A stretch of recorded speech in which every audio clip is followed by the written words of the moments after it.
হর হর মহাদেব। আজকে টাকলুকে দেখিয়ে ব্লগটা শুরু করলাম।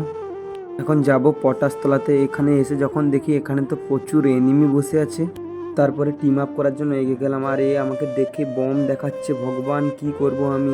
পিছন থেকে একজন দেখে বলছে ওইটা আম বটে, ওইটা গ্রেনাইড নয় বা বম হোক। যাই হোক, এখন বাড়ি চলে এসেছি আর স্নানটাও করে নিয়েছি। স্নান করে কেমন লাগছে বন্ধু বলো।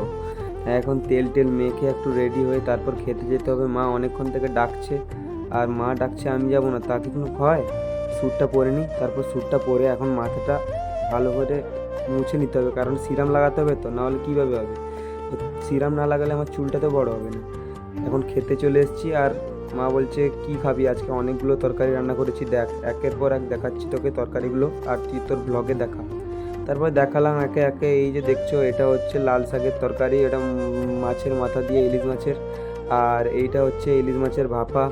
আর এই পাশে মনে হয় আর একটা তরকারি আছে, চালতা তরকারি, ওইটা দেখাবো তোমাকে। এই তো দেখাচ্ছি চালতা তরকারি এইটা। আর এই যে দাঁড়িয়ে আছে মহাপুরুষ, এ বলছে আমি খাবো না আজকে, কি বিরিয়ানি খেয়েছে বলছে কোথায়। আর আমি একটু ঘ্যাম মেরে নিয়ে বলছি তুই খা। তারপর মা ভাইকে ভাত দিতে দিতে লেগে গেল, তাদের মধ্যে তুমুল ঝামেলা। এ বলছে ভাত খাবো না, মা ভাত দিচ্ছে, তাকে বলছে ভালো ভালো তরকারি হয়েছে খেয়ে নে। আর এ বলছে খাবো না দিয়ে কী সব বলছে, আমি কিছু বুঝতে পারছি না। আর অনেকক্ষণ থেকে ও কী সব বলছে, আমাকে বলছে ভাত খাবো না, তুই নিয়ে নে, ভাত নিয়ে নে। আর ওইখানে লাস্ট পর্যন্ত ভাতটা উঠিয়েই দিল।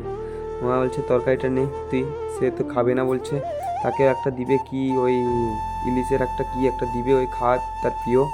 আমাকে দিল ওটা। আর বাবা এখনও আসেনি খেতে।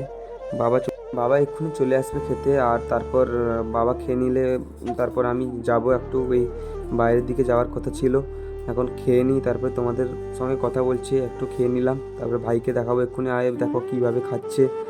আর বাবা চলে এসছে এখন খেতে। মা এখন বাবাকে তরকারি সব দিয়ে দিচ্ছে, বাবা খেয়ে নিলে। এখন দুপুর হয়ে গেছে, অনেকটা বেলা হয়ে গেছে আজকে খেতে। আর লাল শাকের তরকারিটা দিচ্ছে আমাকে এখন। সেই তরকারিটা তোমাদের দেখিয়েছিলাম, ওইটা দিয়ে একটু খাই। তারপর আবার ইলিশ মাছের তরকারি নিব। আর চালতার টকটা এখন নিব না, ভাবছি রাতে খেয়ে নিব। এখন রেখে দিই, এখন খেতে এতটা তোর কি ভালো লাগছে না। তারপরে দেখি, তারপরে কিছুক্ষণ পর যখন দেখি মা খাওয়া দিতে চলে গেছে পাখিদের। দুটো পাখি ময়না আর টিয়া, ওদের খাওয়া দিয়ে তারপরে আবার মা আসবে এখানে, মা নিজে খাবে। আর আজকের মতো টাটা গাইস। আবার পরের ব্লগে দেখা হচ্ছে। পরপর দুটো ব্লগ দিলাম, আবার 3টে ব্লগ দিয়েছি, এটা 4 নম্বর ব্লগ। আবার পরের ব্লগে দেখা।